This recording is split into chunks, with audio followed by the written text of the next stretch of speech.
행복한 사람들인가요? 우리입니다. 성경은 누가 복 있는 자라고 말씀을 하시나요? 시편 기자의 고백을 보면은 오직 여호와의 율법을 즐거워하여 그 율법을 주야로 묵상하는 자가 복이 있는 자다라고 말씀을 하고 있습니다. 성도님들, 무엇보다도 저와 여러분은 하나님의 말씀에 소망을 두시는 복된 자가 되시기를 주님의 이름으로 축원합니다. 여러분, 묻겠습니다. 여러분, 이 성경이 하나님의 말씀이라고, 정말로 하나님의 말씀이라고 믿으십니까? 예. 그렇다면은 이 성경이 정말로 하나님의 말씀이라고 믿는다라면은 우리는 무엇보다도 이 성경이 무엇을 얘기하고 있는 것인지, 무엇을 말하고 있는지 우리는 관심을 갖고 배워야 하는 것이 지극히 당연한 내용이죠. 우리가 믿는 믿음의 내용이 무엇입니까? 우리가 믿는 믿음도 바로 이 성경에 기록되어 있는 이 말씀을 믿는 것이며, 우리가 믿는 하나님은 누구이십니까? 우리 상상 속에서 만들어낸 하나님이신가요? 아니잖아요. 성경에 기록하여 우리 하나님이 어떠하다라고 말씀하고 계시는 성경 속의 하나님을 우리는 믿는 것입니다. 그리고 그 하나님은 동일하신 분이시기 때문에 성경 속에서 이와 같이 일을 행하셨다라면 그 하나님은 오늘날 저와 여러분을 위해서도 동일하게 일하시는 하나님이신 줄 믿으시기를 축원합니다. 하나님의 일하심은요, 성경 안에 기록되어 있는 약속을 따라 일하시는 하나님이라는 거죠. 무엇을 따라 일하신다고요? 약속을 따라. 그러면 우리는 하나님의 약속을 잘 알아야 되나요? 몰라야 되나요? 알아야 되죠. 왜요? 하나님은 무엇을 따라 일하신다고요? 약속을 따라 일하신다. 저와 여러분에게 천국이 보장되어 있습니까? 여러분은 영생을 얻으셨습니까? 왜요? 하나님께서 성경 속에서 무엇을 하셨다라고요? 약속하셨기 때문에 라는 것입니다.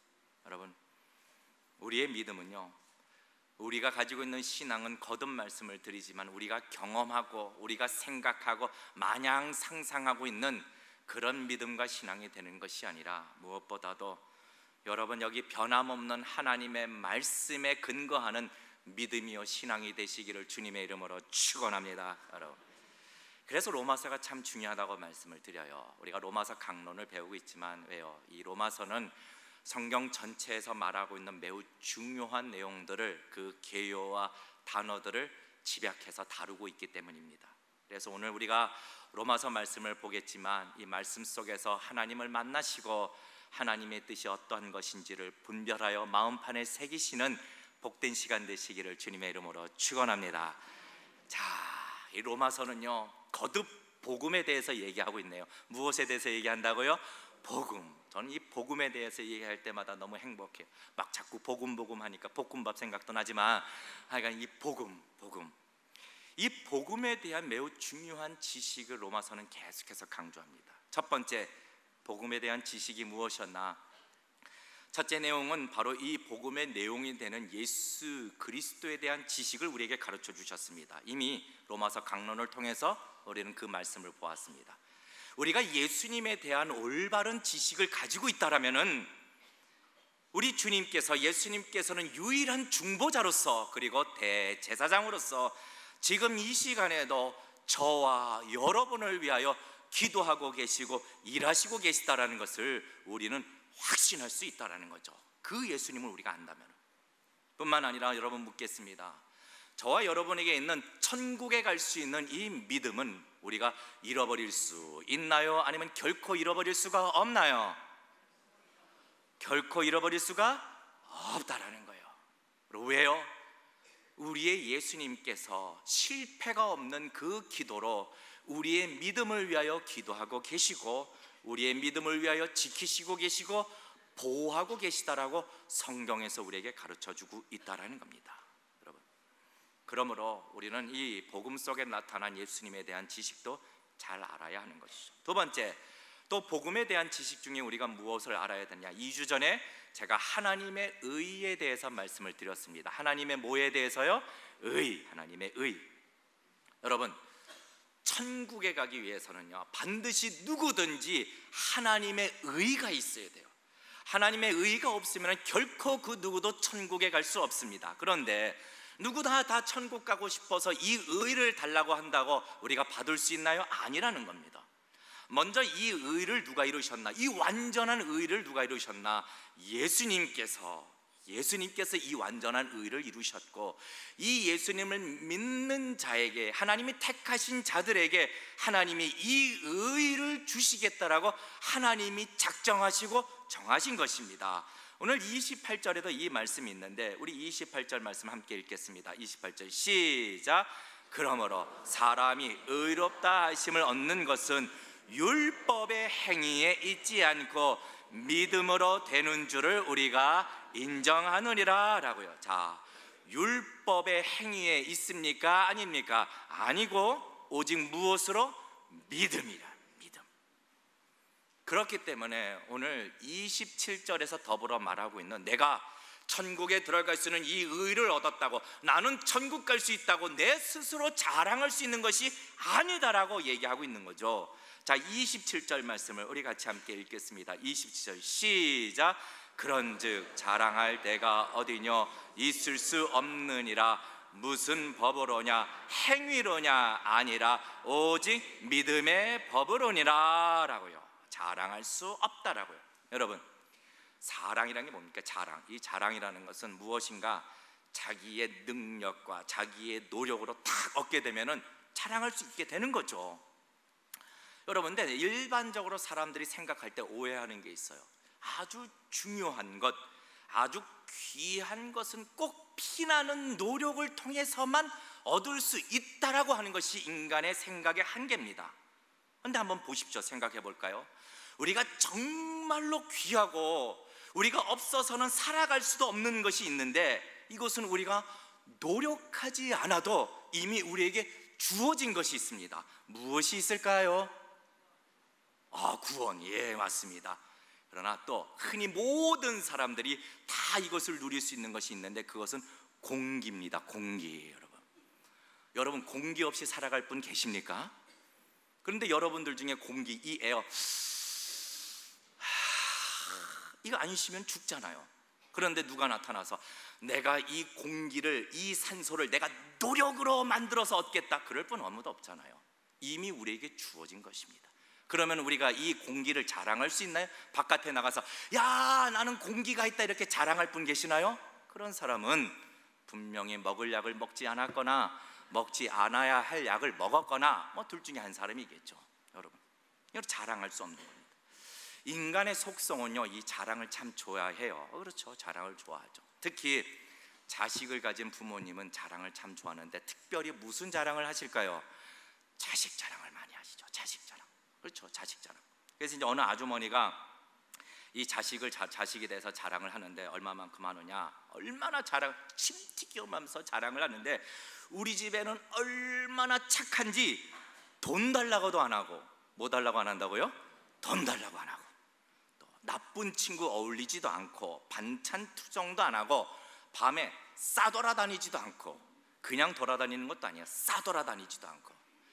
제가 중학교 때 아버지한테 독서실 간다 딱 돈 받아가지고 오락실에서 걸린 적이 있었습니다. 전자오락실 평평평평평평. 야, 그 순간 염라대왕을 만나는 줄 알았습니다. 얼마나 참 뜨끔했는지 여러분.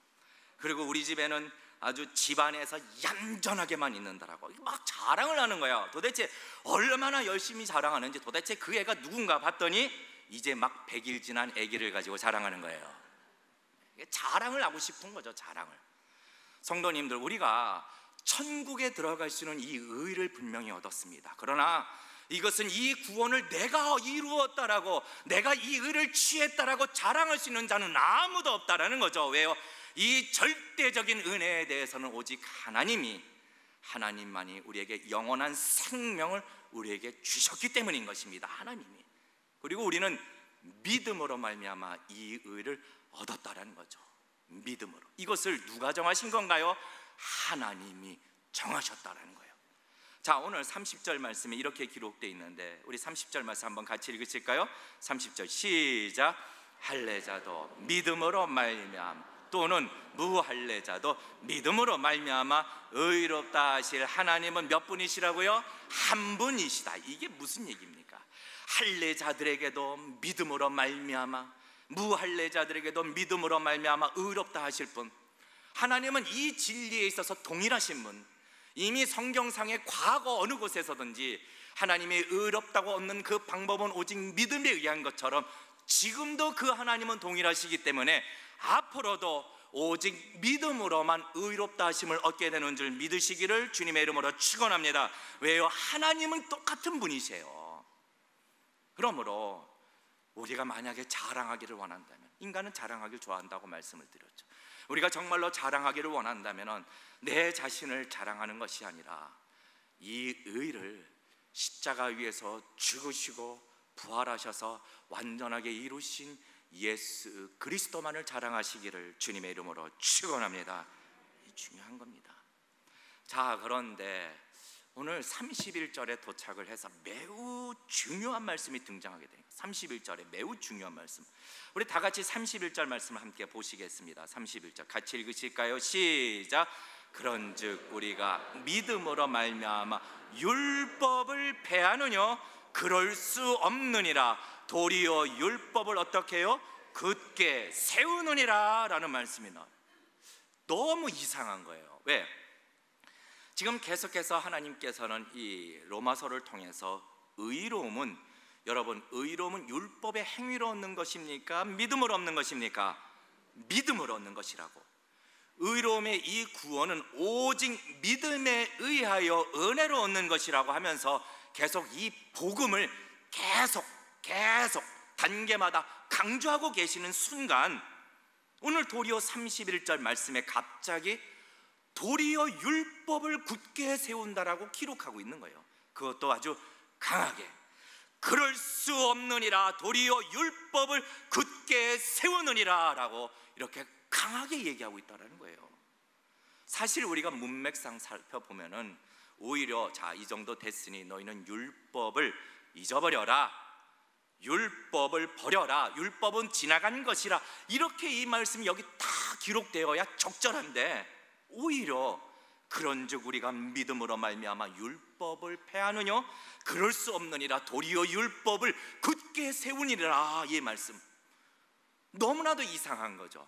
마치 이 포지션, 이 위치는 이 말씀이 있기에는 적절치 않은 것으로 분명히 보입니다. 그래서 어떤 신학자들은 오늘 이 31절의 본문은 로마서 기록자가 잘못해서 졸다가 잘못해서 실수한 것이다라고 이렇게 주장을 하는데, 여러분 한번 묻겠습니다.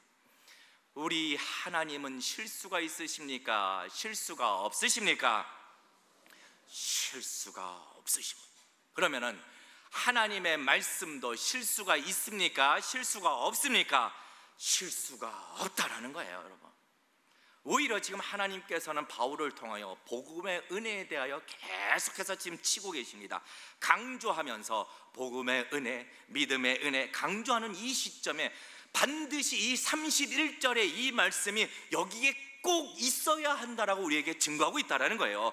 그런즉 우리가 믿음으로 율법을 폐하느냐 그럴 수 없다라고 강력하게 우리에게 말씀하고 있다라는 거죠. 왜 그러느냐, 여러분, 복음과 은혜를 강조하는 사람들에게 있어서 가장 치명적인 실수가 있어요. 아주 치명적입니다. 그것은 율법에 대한 오해입니다. 율법에 대한 오해. 왜? 율법과 복음을 적대적으로 보기 때문에. 그래서 율법은 실패한 구시대의 법이고, 이제 우리는 복음의 시대를 살아가고 있으니 이 율법은 버려야 한다라고 아주 잘못된 신앙으로 그러게 되는데, 이것은 마치 사단이 하나님의 말씀을 살짝 비틀어서 비진리로 이끄는 것과 같습니다. 그럼 말씀을 드려보겠습니다. 자, 율법을 버리게 되면은, 폐기하게 되면은 어떤 일이 일어나는가? 네 가지가 무너집니다. 네 가지가 무너져요. 무엇이 무너지냐? 첫 번째, 죄의 경계가 무너지게 돼요. 죄의 경계. 뭐의 경계가 무너진다고요? 죄의 경계가 무너져요. 가장 두드러진 것이 하나님이 죄라고 정하신 그 죄의 기준이 이게 흐려지게 되는데, 왜요? 하나님께서 율법을 주신 첫 번째 목적은 도대체 무엇이 죄인가 우리에게 가르쳐 주시기 위한 거라는 거예요. 자, 로마서 7장 7절 말씀입니다. 우리 로마서 7장 7절 말씀을 다 같이 함께 천천히 읽으실까요? 시작. 그런즉 우리가 무슨 말 하리요? 율법이 죄냐? 그럴 수 없느니라. 율법으로 말미암지 않고는 내가 죄를 알지 못하였으니 곧 율법이 탐내지 말라 하지 아니하였다면 내가 탐심을 알지 못하였느니라. 이 말은 하나님께서 율법을 주셔서 탐심이 죄라고 하였기 때문에 내가 탐하고 있는 것이 이것이 죄라는 것을 깨닫게 되었다는 거예요. 여러분, 오늘날 일부 목회자들이요 동성연애를 옹호하고 나섭니다. 그 이유도 하나님의 이 율법을 휴지통에 갖다 버리기 때문이라는 거죠. 무슨 얘기입니까? 예수님의 복음은 사랑이다. 그래서 사랑이라고 강조하면서 하나님이 율법에 명시하고 있는 이 죄도 예수님의 사랑으로 다 덮어야 한다라고 말씀을 하고 있는데, 하나님이 이 일에 대하여 어떻게 생각하실까? 자, 로마서 6장 1절 말씀입니다. 로마서 6장 1절 같이 읽으실까요? 시작. 그런즉 우리가 무슨 말 하리요? 은혜를 더하게 하려고 어떻게 해요? 죄에 거하겠느냐? 죄에 거할 수 없다라는 겁니다. 은혜를 더하게 하려고.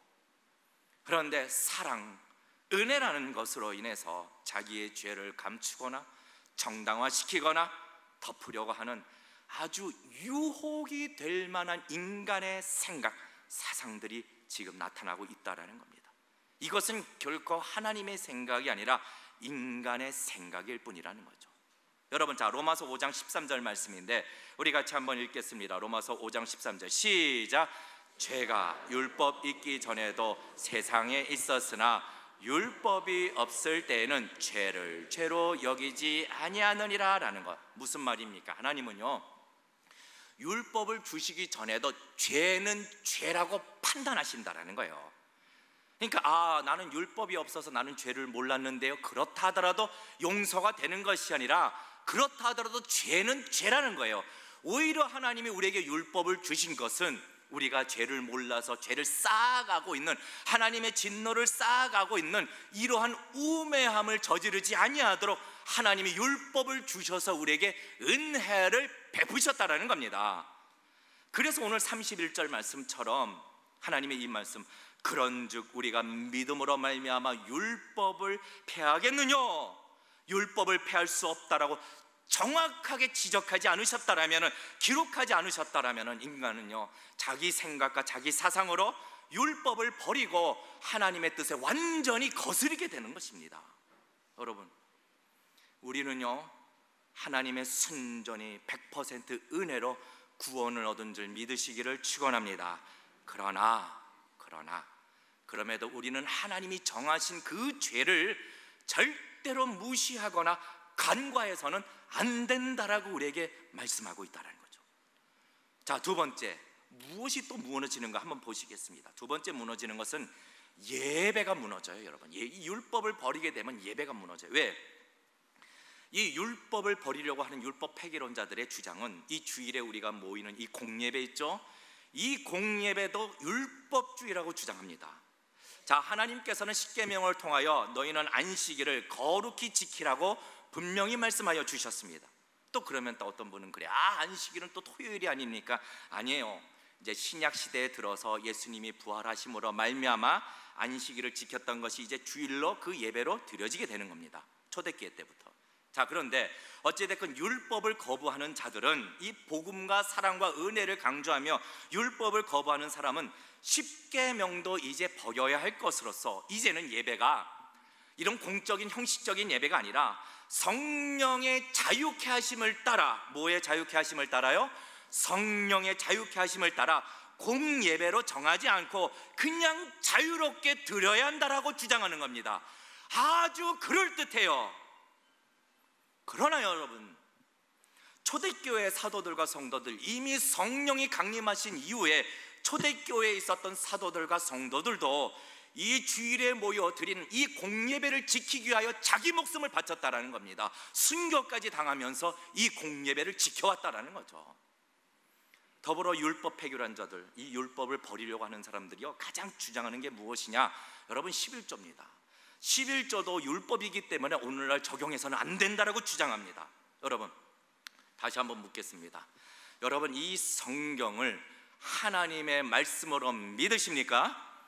이게 중요해요. 예수님께서 오늘 성경에 기록하여 11조에 대해서 어떻게 생각하시는지 정확하게 말씀을 하셨는데, 누가복음 11장 42절 말씀입니다. 자, 우리 함께 읽겠습니다. 같이 읽으실까요? 시작. 화 있을진저 너희 바리새인이여, 너희가 박하와 운향과 모든 채소의 11조를 들이되 공의와 하나님께 대한 사랑은 버리는도다. 그러나 이것도 행하고 저것도 버리지 말아야 할지니라 라고요. 무슨 얘기입니까? 지금 예수님께서는 바리새인들이 하나님 앞에 11조를 드리고 예물을 드리면서 지금 책망하시는 것은, 나는 하나님 앞에 이처럼 다 법을 지켜서 11조를 잘 드린다, 나는 하나님 앞에 예물을 드린다, 으쓱 자기 의를 자랑하고 더불어 하나님의 공의는 무시하고 하나님의 사랑도 개의치 않고 그러한 일들에 대하여 예수님은 책망을 하시는데, 그러면서도 우리 예수님께서 하시는 말씀은요, 이것도 행하고 저것도 버리지 말아야 하려고 예수님이 말씀하고 있는 거예요. 더불어 이 11조라는 것은요, 율법 이전에 아브라함 시대에 하나님께서 우리에게 가르쳐 보여주신 겁니다. 그리고 후에 율법에 구체적으로 명시해 주셨는데, 왜 하나님이 이것을 또 율법에다가 명시해 주셨을까요? 이것은 하나님의 의지가 있어요. 어떤 의지입니까? 자, 물질에 대해서도 너희가 청지기적인 삶을 살아. 물질에 대해서도 하나님의 법에 순종하는 자에게 내가 더 큰 축복을 주리라 하시는 하나님의 작정과 하나님의 의지가 담겨져 있다라는 겁니다. 자, 마태복음 6장 24절 말씀인데, 자, 같이 한번 읽어볼까요? 마태복음 6장 24절 시작. 한 사람이 두 주인을 섬기지 못할 것이니 혹 이를 미워하며 저를 사랑하거나 혹 이를 중히 여기며 저를 경히 여김이라. 너희가 하나님과 재물을 겸하여 섬기지 못하느니라 라고요. 물론 우리는 열심으로 부를 또 축적할 수 있어야 됩니다. 그러나 하나님께서 이것을 보시는 거죠. 그 재물을 섬기는가 하나님을 섬기는가라는 겁니다.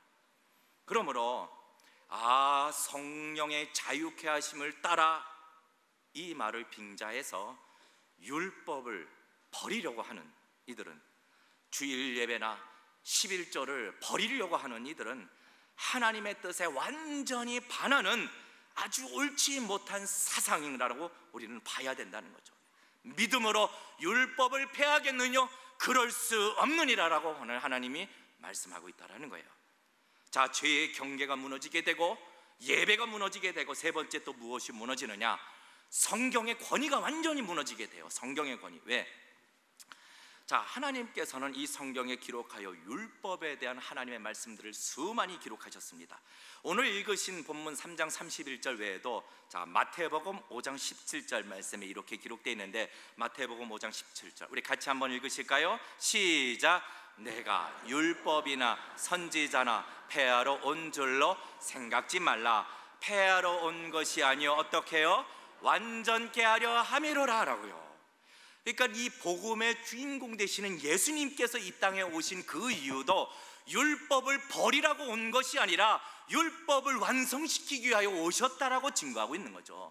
그러니까 하나님의 말씀을 통해서 율법 자체가 실패한 것이 아니라 율법이 악한 것이 아니다라고 우리에게 계속 말씀을 하시는데, 자, 로마서 7장 12절 말씀도 한번 읽겠습니다. 같이 읽으실까요? 시작. 이로 보건대 율법도 어떻게 해요? 거룩하며 계명도 어떻게? 거룩하며 의로우며 어떻다고요? 선하도다라고요, 하나님.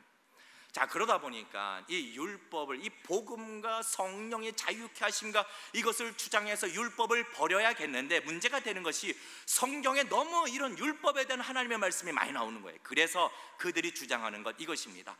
성경도 구시대의 것이라고 주장하면서 성경 안에 있는 일부만 성령님에 의하여 선택하여 선별적으로 사용해야 된다는 거예요. 그래서 사랑, 평화, 자유 이런 메시지만 골라서 증거를 한다는 거죠. 더 나아가 이제 성령의 시대이기 때문에 성경이 아닌 성령이 인도하시는 대로 행하여 한다라고 성경을 갖다 버리라고 하는 것이 지금 시대입니다. 많은 설교자들도요, 성령님이 인도하시는 대로 설교하겠다고 하면서 강단에서 하나님의 말씀, 성경과는 전혀 관계없는 말씀들을 뿌리고 있다는 것도 슬픈 현실이라는 거죠. 다시 한번 묻겠습니다. 성도님들, 이 성경은 살아계신 하나님의 말씀으로 믿으십니까? 이게 중요한 거예요. 성경이 정확하게 말씀하고 계시는데, 여러분 마태복음 5장 18절 말씀입니다. 우리 같이 한번 읽겠습니다. 마태복음 5장 18절 시작. 진실로 너에게 이르노니 천지가 없어지기 전에는 율법의 1.1획이라도 반드시 어떻게 해요? 없어지지 아니하고 다 이루리라 라고 하나님 말씀하시죠. 성경 중에 일부가 아니라 하나님은 율법의 1.1획이라도 다 없어지지 아니하고 반드시 다 이루리라라고 하나님이 말씀하고 계시다는 거죠. 그러므로 성도님들, 우리가 이 땅에서 신앙생활을 할 때요, 여러분 건강한 교회에서 강단으로부터 하나님의 말씀을 옳게 배울 수 있다는 것은 참 큰 복이라는 것을 여러분 기억하시기를 주님의 이름으로 축원합니다. 여러분 어디서 하나님의 말씀을 들으시겠어요? 여러분 어디 세미나 가서요? 콘서트 가서요? TV 속에서요? 아니에요. 오직 살아계신 전능하신 하나님의 말씀은 이와 같이 교회에서 강단에서 울려 퍼지게 된다는 겁니다. 이와 같이 우리가 율법을 잘못 이해하고 율법을 버리게 되면은 죄의 경계도 무너지고 예배도 무너지고 성경의 권위도 다 무너지고 마지막 성도의 거룩한 삶이 다 무너지게 되는 거예요. 성도의 거룩한 삶. 왜요?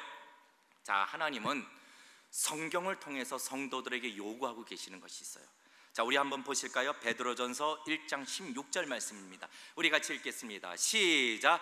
기록하였으되 내가 거룩하니 너희도 거룩할지어다 하셨느니라. 여러분, 하나님께서 거룩하니 거룩한 하나님의 백성이 너희도 어떻게 해야 된다라고요? 거룩할지어다라고 하셨느니라. 이 말이 무엇입니까? 자, 오늘 신약의 이 말씀은 이미 하나님께서 율법을 기록하신 레위기 11장 45절의 말씀을 그대로 가져온 겁니다. 자, 그러면 하나님 도대체 무엇이 우리에게 거룩한 삶입니까? 로마서 12장 2절 말씀을 보니 너희는 이 세대를 본받지 말고 오직 마음을 새롭게 함으로 마음의 변화를 받아 하나님의 선하시고 기뻐하시고 온전하신 뜻이 무엇인지를 분별하도록 하라. 하나님의 뜻이 무엇입니까? 그거는요, 이미 하나님께서 우리에게 계명을 통하여, 십계명을 비롯한 모든 계명을 통하여 우리에게 주신 말씀들이 성도를 향한 하나님의 뜻이요 거룩한 삶을 가르치고 있다는 것을 우리는 잊지 말아야 할 것이죠. 아, 하나님, 내가 하나님의 성도로서 어떻게 살아야 하나요? 막 겁나게 기도해 보십시오. 하나님이 뭐라고 하실까요? 야, 다 기록해서 주지 않았냐? 하나님, 도대체 하나님의 뜻이 무엇입니까? 겁나게 기도해 보십시오. 하나님이 뭐라고 대답하실까요? 내가 기록해서 다 주지 않았느냐? 항상 기뻐하라, 쉬지 말고 기도하라, 범사에 감사하라. 이는 그리스도 예수 안에서 너희를 향하신 하나님의 뜻이리라라고 기록해서 주지 않았느냐라는 거. 여러분, 이미 하나님께서는 우리의 삶을, 어떠한 삶을 살아야 하는지를 다 기록하여 주셨다라는 겁니다. 여러분, 우리는 이것을 알아야 돼요. 우리가 아무리 하나님 앞에 기도한다 하더라도 결국 어떤 분이 이제 기도를 하시는데 결혼을 가시려고 기도를 많이 하시는 것 같아요. 나이가 좀 드신 여자분이 하나님 아버지, 내게 돈 많은 잘생긴, 꼭 잘생기는 들어가야 됩니다. 하나님, 내게 신랑감을 주시옵소서. 앉으면 크기도 서도 크기도 딱 철야 예배 때도 딱 주야 삼창하고 기도하면 아버지 내게 신랑감 주시옵소서. 맨날 그 기도만 하는 거예요. 그러니까 이제 목사님이 그 기도를 듣고, 아니 자매님, 우리 기도는요 때로는 부모님을 위해서도 기도할 수 있어야 하는 겁니다. 그래서 탁 깨달은 거예요. 아, 그래요? 그러자 이 자매님이 그 자리에 탁 앉아서 기도하는데, 하나님 아버지, 우리 아버님과 우리 어머니를 위해서 기도합니다. 우리 아버지와 어머니를 위해서 잘생기고 돈 많은 사위감 꼭 주시옵소서라고 막 이렇게 기도를 좀 좋으시는 것 같아서 말씀을 좀 드리는. 여러분, 우리가 아무리 하나님 앞에 하나님의 뜻이 무엇입니까? 라고 기도하면은요, 하나님은 이미 성경으로 우리에게 기록하여 주셨다라는 것을 우리는 기억하시기를 주님의 이름으로 축원합니다. 하나님 우리에게 말씀하십니다. 마태복음 7장 22절 말씀에 이렇게 기록하십니다. 22절과 23절 말씀인데 우리 찬찬히 한번 읽어보실까요? 시작. 그날에 많은 사람이 나더러 이르되 주여 주여 우리가 주의 이름으로 선지자 노릇하며 주의 이름으로 귀신을 쫓아내며 주의 이름으로 많은 권능을 행치 아니하였나이까 하리니 23절 시작. 그때 내가 저희에게 밝히 말하되 내가 너희를 도무지 알지 못하니 무엇을 행하는 자들아 불법을 행하는 자들아 내게서 떠나가라 하리라 라고요. 그때 당시에도 이 율법을 버리는 자들이 있었다는 거예요. 성도님들, 오늘 하나님은 이 말씀을 통해서 율법은 결코 악한 것이 아니라, 율법은 성도가 버려야 할 것이 아니라 오히려 굳게 세워야 할 것이라고 우리에게 강력하게 말씀하고 있다는 겁니다. 물론 우리는 행위구원설이 아닙니다. 율법을 행함으로 우리는 의를 얻을 수 없습니다. 하지만 이것은 율법에 문제가 있는 것이 아니라 죄 아래에 있는 인간에게 문제가 있기 때문인 것이죠, 여러분. 자, 그러면 마지막으로 마지막 말씀입니다. 자, 그러면은 도대체 오늘 이 31절에서 오히려 율법을 굳게 세운다, 이것이 구체적으로 무슨 뜻인가 우리는 보기를 원하는데, 이 말에 대해서 참 많은 책을 제가 보았지만 이 존 파이퍼 목사님의 논리가 가장 복잡하지도 않고 가장 적합한 것 같습니다. 이 말씀을 인용하려고 하는데, 이 존 파이퍼 목사님은 율법을 굳게 세우는 것이란, 자, 잘 들으십시오. 이제 참된 믿음을 가진 자들이, 참된 거듭난 자들이 이제 하나님이 주신 그 율법을 하나님의 의도대로 올바르게 수행할 수 있게 되었다라고 말씀하시는데, 여러분 롤러코스터 혹시 타보신 분 계십니까? 롤러코스터 막 뒤집어졌다 거꾸로 돌아갔다가 360도다 뱅뱅뱅 돌다가 막 쭉 올라갔다 내려갔다. 옛날에는요, 그 창경원에 있었던 어린이 대공원인가 청룡 열차가 그게 다였는데, 지금은 아따 얼마나 겁나는지. 저는 그것만 타면은 막 그냥 오금이다 저리고, 저 거의 못 하겠더라고요. 그런데 여러분 보십시오. 이제 롤러코스터처럼 우리 성도는, 거듭난 성도는 이제 샥 하고 달리면 됩니다. 근데 어디를 달려야 되나? 그냥 막 아무데나 달립니까? 아니라는 거예요. 롤러코스터는 그 궤도가 있는 겁니다. 그 궤도를. 다시 말해, 이제 거듭난 성도들은 그 궤도를 따라 이제 막 질주할 수 있도록 하나님이 born again, 다시 태어나게 하셨다라는 거죠. 다시 말해, 참된 믿음으로 거듭난, 이 참된 믿음에 의하여 거듭난 성도들의 삶 속에서 이제야 율법이 올바르게 세워졌다라고 우리에게 말씀하고 있다는 거죠. 여러분, 하나님께서 자기 백성을 이렇게 구원하실 때 막 무법자들 양상하시는 겁니까? 아니죠. 반대로 하나님의 법에 순종할 수 있는 그리스도인들을 낳으신다라는 겁니다, 여러분. 자, 한번 볼까요? 로마서 6장 15절 말씀인데 우리 같이 찬찬히 읽겠습니다. 시작. 그런즉 어찌하리요? 우리가 법 아래 있지 아니하고 은혜 아래 있으니 어떻게 해요? 죄를 지으리요? 그럴 수 없느니라. 아멘. 성도님들, 우리는 죄 아래 있는 자들입니까? 아니면 은혜 아래 있는 자들입니까? 은혜 아래 있는 자들입니다. 우리는 이제 죄 아래가 있는 것이 아니라 은혜 아래 있는 성도들은 다시 죄에 대해서 끌려가는 자들입니까? 아니면 죄와 싸워 저항할 수 있는 자들입니까? 저항할 수 있는 자들이에요, 여러분. 그러므로 오늘 말씀처럼 은혜 아래 있으니 너희가 오히려 죄를 지을 수 없다라고 우리에게 권면하고 계시는 겁니다. 하나님의 말씀이 변하지 않는 것처럼 이 죄에 대한 하나님의 관점도 변하지 않는 것이죠. 이제 성도는 하나님의 법에 순종하여 죄와 싸우는 거룩함을 이루는 자가 되었다라고 말씀하고 있는 것이죠. 그런데 여러분 보십시오. 성도는요, 하나님의 심판에 대한 그 공포감 때문에 억지로 율법에 순종하나요? 여러분, 우리 성도는 하나님의 심판 아래에 있습니까? 아니면 하나님의 은혜 아래에 있습니까? 은혜 아래에 있습니다. 그러므로 심판에 대한 공포감 때문에 억지로 율법을 행하는 것이 아니라, 또 하나님의 진노에서 벗어나기 위하여 율법을 행하는 자들이 아니라, 이제는 성도는 거듭났기 때문에 기꺼이 사랑과 기쁨을 가지고 하나님의 법에 기꺼이 순종하는 자로서 born again, 다시 태어난 자이심을 믿으시기를 주님의 이름으로 축원합니다. 이것을 우리에게 말씀하고 있다는 거예요. 또 믿는 자들에게 하나님은 성령을 주셨어요. 여러분 한번 묻겠습니다. 여러분 안에 하나님의 거룩하신 성령님이 거하고 계십니까? 안 거하고 계십니까? 거하고 계시는 거죠. 중요합니다. 그러면 이 내주하시는 성령님이 어떤 일을 하시는가? 성도가 이 하나님의 법에 옳게 올바르게 기꺼이 순종할 수 있도록 도우신다는 거예요. 담대함도 주시고 지혜도 주시고 올바른 순종이 무엇인지 성경을 통하여 깨닫게 하여 주시고 결단하도록 해 주시고 힘을 주시는 분이 우리 성령님이라는 겁니다. 그래서 우리가 주님 앞에 주님 성령의 충만함을 주시옵소서. 왜요? 하나님께서 우리에게 명하신 말씀을 감당할 수 있도록 성령의 충만함을 주시옵소서라고 우리가 기도하는 이유가 여기에 있다는 거죠. 그러므로 참된 믿음으로 우리가 거듭난다는 것은 오히려 하나님이 주신 율법을 올바르게 세워준 결과가 된 것입니다. 이제 말씀을 맺습니다. 성도님들, 우리는 참된 믿음을 가진 성도들입니다. 그렇다면 우리는 그 누구보다도 십계명을 비롯하여 하나님의 계명을 비롯하여 하나님의 법을 사랑하는 자들이 되시기를 주님의 이름으로 축원합니다. 그 누구보다도 하나님의 법에 따라서 거룩한 삶을 살기를 원하는, 그러한 삶을 살기 위하여 애쓰는 자들이 되시기를 주님의 이름으로 축원합니다.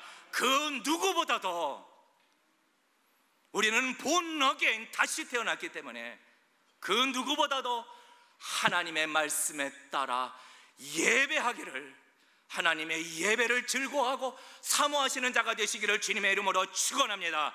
그 누구보다도 죄를 멀리하고 그 죄와 싸워 하나님이 주시는 그 승리를 얻으시는 저와 여러분이 되시기를 주님의 이름으로 축원합니다. 그 누구보다도라는 거예요. 왜요? 믿음으로 거듭났기 때문에라는 겁니다. 성도님들, 우리는 은혜를 기억하여야 합니다. 내게 주신 그 은혜를. 여러분, 우리의 이 구원의 은혜는 값없이 오직 믿음에 의하여 그리스도께서 십자가에서 죽으시고 부활하심으로 이루신 그 완전한 의를 값없이 우리가 얻은 은혜 받은 자들입니다. 우리는 이 은혜를 기억할 때마다 이제 우리는 하나님의 기뻐하시는 그 뜻을 따라 살아가기를 소원하는 저와 여러분이 되시기를 주님의 이름으로 축원합니다. 여러분, 무엇보다도 은혜를 얻을 때 여러분 설교자의 말을 통해서 은혜 받는 것이 아니라 살아계신 하나님의 말씀을 통하여 은혜 받으시기를 주님의 이름으로 축원합니다.